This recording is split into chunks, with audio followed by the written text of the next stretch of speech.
अध्यात्म विज्ञान कोई धर्म या संप्रदाय नहीं है, ये स्पिरिचुअल साइंस है जो कुदरत के कानून पर आधारित है। ये विज्ञान पूरे ब्रह्मांड के सभी रहस्यों को उजागर करता है और जीवन के सभी पहलुओं को समझने के लिए एक नई दृष्टि देता है। इसी को आर्ट ऑफ विजन कहते हैं, दुनिया को देखने की एक नई दृष्टि, जो अध्यात्म विज्ञानी परम पूज्य स्वामी श्री कमलेशानंद जी के निर्देशन में सनातन सत्य का अनुसंधान कर हमारे जीवन को प्रकाशित करे। जय सच्चिदानंद। सबसे पहले आज का दिन विश्व के लिए और खास करके महाविद्य क्षेत्र के लिए, जो वर्तमान में 20 विहरमान तीर्थंकर सजीवन विद्यमान है, वो 20 तीर्थंकर का आज दीक्षा कल्याण है। यानी 20 की दीक्षा आज ही तिथि के दिन हुई थी, 20 के। और तिथि का जो गणित है वो पूरे यूनिवर्स में चलता है। क्या बताया? तारीख दुनिया में ब्रह्मांड में नहीं चलती है, तारीख हमने बनाई है और तिथि बनाई है वो कुदरती कानून को देखकर बनाई है। जिस दिन अमावस होगा उस दिन चंद्र नहीं होगा और पूनम होगा उसी दिन फूल चंद्र होगा। तो ये तिथि का कारण है, तारीख का कारण। कब भर्ती होगी समंदर में, कब ओट होगी, वो तिथि का कारण है, तारीख का कारण नहीं। समझ में आया? और सूर्य ग्रहण और चंद्र ग्रहण भी तिथि के आधार से, तो ये सब समझना है।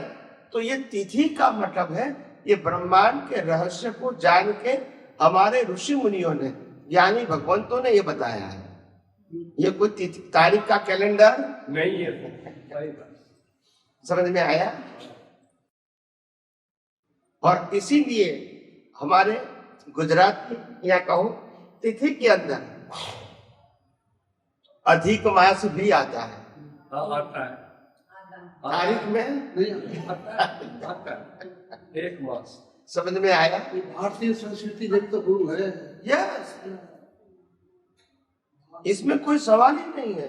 भारतीय संस्कृति को और इतना बड़ा रहस्य है ब्रह्मांड के अंदर, अज्ञान विज्ञान जानने की कोशिश करोगे, इतना बड़ा रहस्य है, मगर क्योंकि लोगों को इंटरेस्ट नहीं। सही बात। हमारे ऋषि मुनियों उसी संशोधन के लिए पूरा जीवन खपा देते थे। उनको कोई मान सम्मान अवार्ड की जरूरत नहीं थी। वो ऐसे अलाय के पहाड़ों के ऊपर रहते थे और संशोधन करते रहते थे, जो आज हम किताबों में पढ़ रहे हैं। सही। ये कोई चमत्कार से नहीं आ रहा है। ऐसे बड़े बड़े लोगों का पूरा जीवन उसमें चला गया। समझ में आया? मगर क्योंकि उनको सनातन सत्य बताना था, मगर क्योंकि उनको सनातन सत्य बताना था, इसीलिए वो ढूंढ कर बताए। और इसीलिए हिंदी या अंग्रेजी तारीख वाले को फिर 365 डेज का एडजस्टमेंट करने के लिए फिर फरवरी का 28 दिन बनाया, क्योंकि उनके पास कोई कारण नहीं है क्यों 28 बनाया, रीजन नहीं है, मगर सेट तो करना पड़ेगा। ये प्रश्न हमारी हर बातें हमारे पूर्वजों ने, ऋषि मुनियों ने जो कुछ बातें कही है और सूर्य और चंद्र ग्रह और नक्षत्र के प्रमाण के ऊपर कही है। ये कोई लौकिक सत्य नहीं है। और सभी तिथियों का इम्पोर्टेंट इसीलिए है, पूनम का और अमास का इम्पोर्टेंट इसीलिए है क्योंकि उस प्रकार ग्रहों की रचना ऐसी होती है जिसमें अगर पूनम होता है तो जो पुण्य करेगा उसको फल ज्यादा मिलता है। ये ग्रहों की रचना है और अमास में पाप करेंगे तो ज्यादा फल मिलेगा। नॉर्मल दिन में कम मिलेगा, अमास में ज्यादा मिलेगा। और इसीलिए हमारे धर्मों में ऐसे बड़े बड़े भारी दिन धर्म की आराधना करने को कहा है। समझ में आया? ये साइंस है कि ऐसे भारी दिन में आप धर्म की आराधना करो ताकि आप पाप करो ही नहीं। उपवास करो, मंदिर में बैठो, माला गिनो, पूजा पाठ करो, क्योंकि आप कोई गलत काम, गलत भाव करो ही नहीं। तो ये उसके पीछे उद्देश्य था। मगर साइंस चला गया, क्रियाकांड रह गया, और इसीलिए आज के युवा इसको मानते हैं।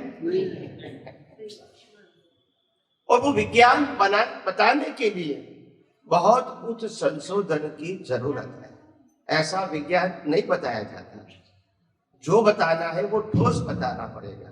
ऐसे रैंडम कहोगे तो कोई मानेंगे, प्रमाण के साथ बताना पड़ता है। विश्वास सुनने के लिए, समझने के लिए तैयार है, मगर आप ठोस बोलोगे तो, ऐसे रैंडम बोलोगे तो।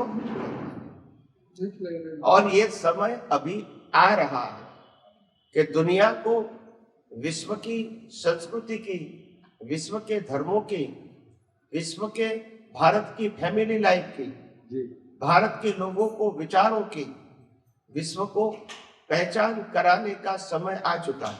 तुर्की के एम्बेसडर ने वहां से मैसेज भेजा भारतीय लोगों को कि आपने हमको इतनी सारी चीजों की हेल्प किया है कि हमारा सभी स्टोरेज फुल हो गया है। क्या बताया?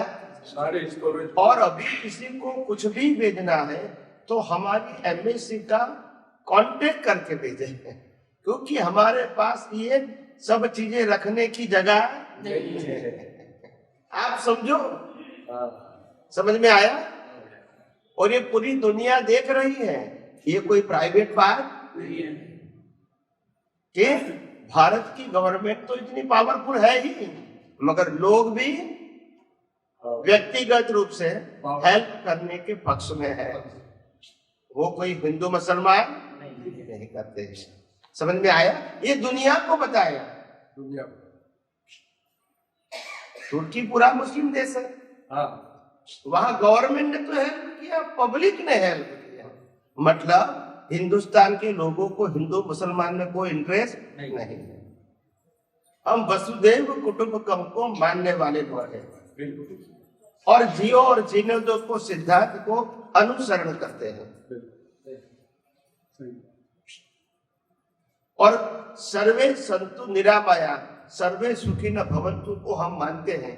इसमें कोई कास्ट आती नहीं, सभी लोग सुखी रहे, सभी लोग स्वस्थ रहे, यही हमारी कामना भावना है।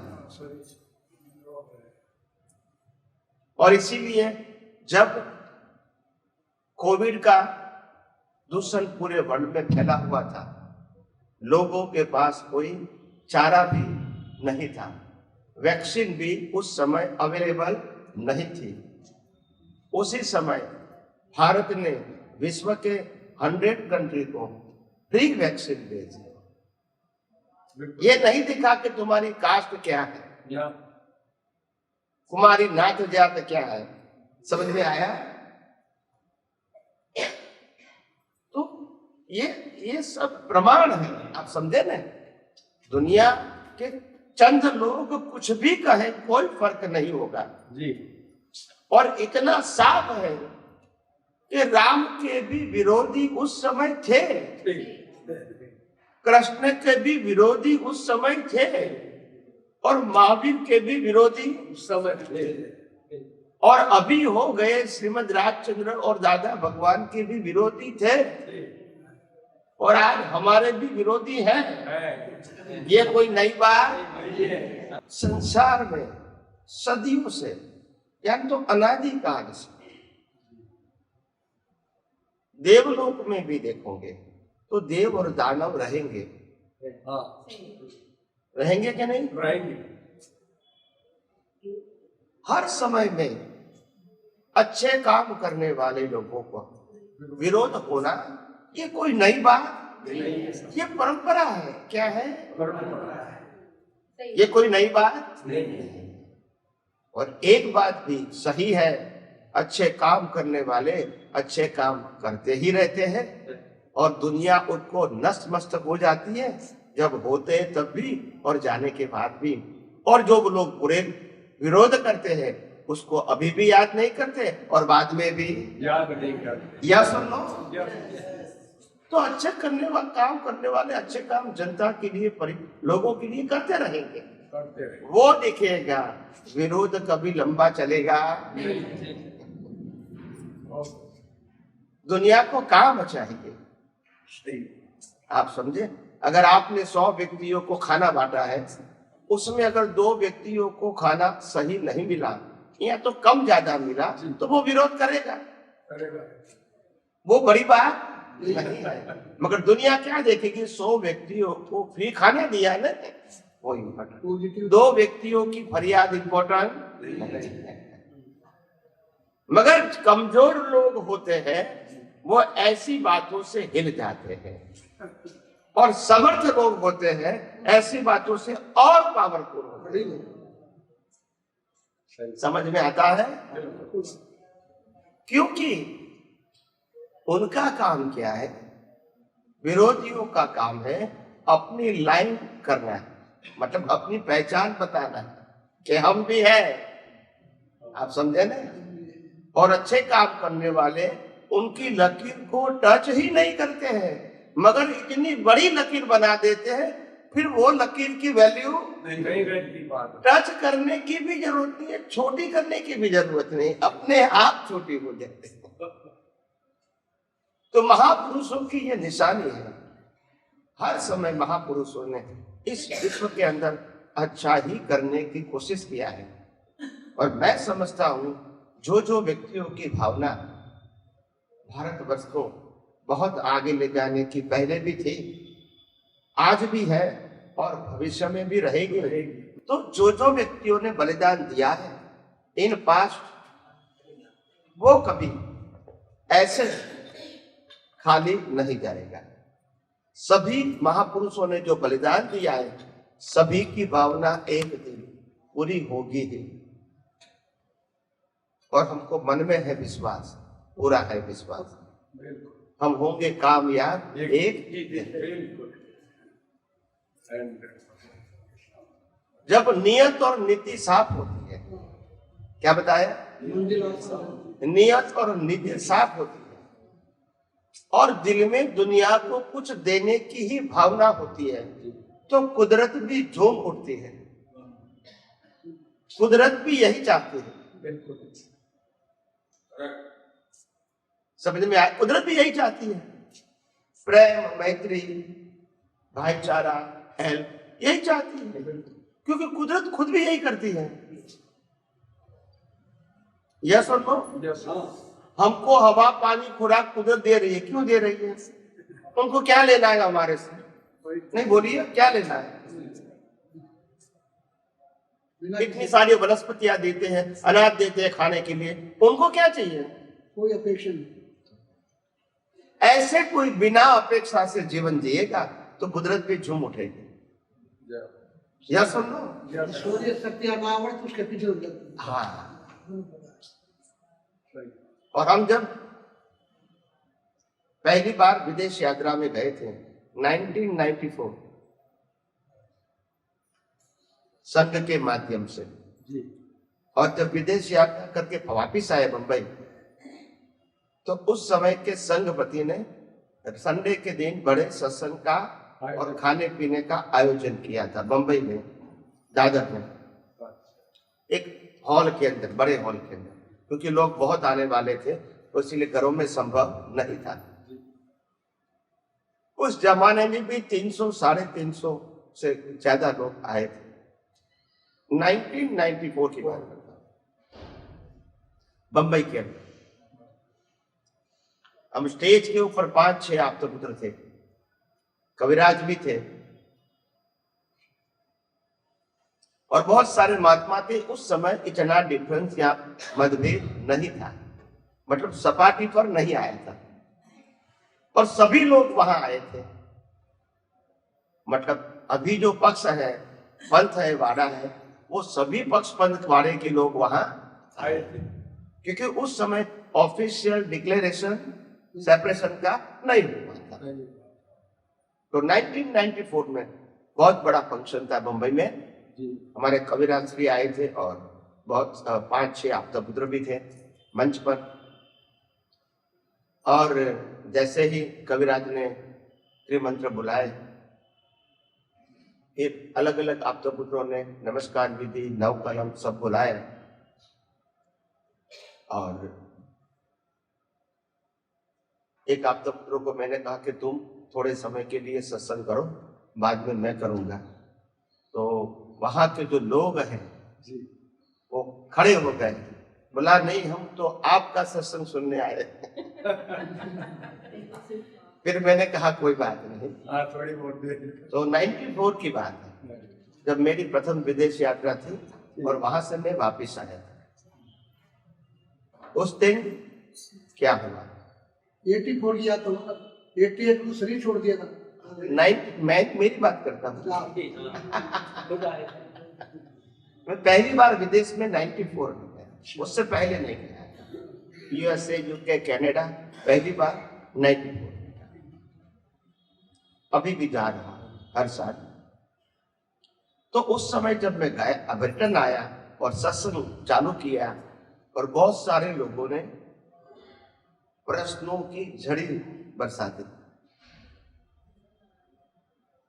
उस समय कविराज ने कहा था भाई एक एक करके प्रश्न पूछो। क्या बताया, आप 5 व्यक्ति प्रश्न पूछेंगे तो किसका उत्तर देंगे। हालांकि उस समय तो मैं बहुत छोटा था, अभी से तो आप समझे। और आज से करीब 27-28 साल पहले, तो छोटा ही तो होगा। और क्या, युवा था, उत्साही था, आत्मविश्वास से भरा हुआ था और दुनिया में कुछ करने की जिनकी एक अपेक्षा है, जिनकी एक भावना है, वो उनके सभी शब्दों में झलकती है, दिखती है उस समय भी। तो जब लोगों ने प्रश्न किया और हमने उत्तर देने का शुरू किया, कोई प्रश्न के उत्तर में उस समय भी वाद विवाद नहीं हुआ। 94 की बात करते हैं,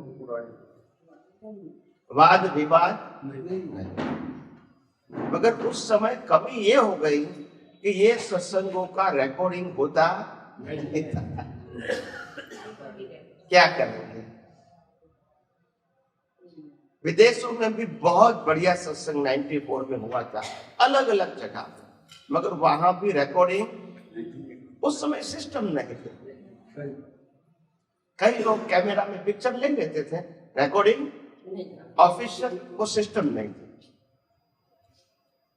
नहीं हुआ। मगर जब लोगों के प्रश्नों का समाधान हो गया और 3 घंटा सत्संग चला, 3 आवर्स,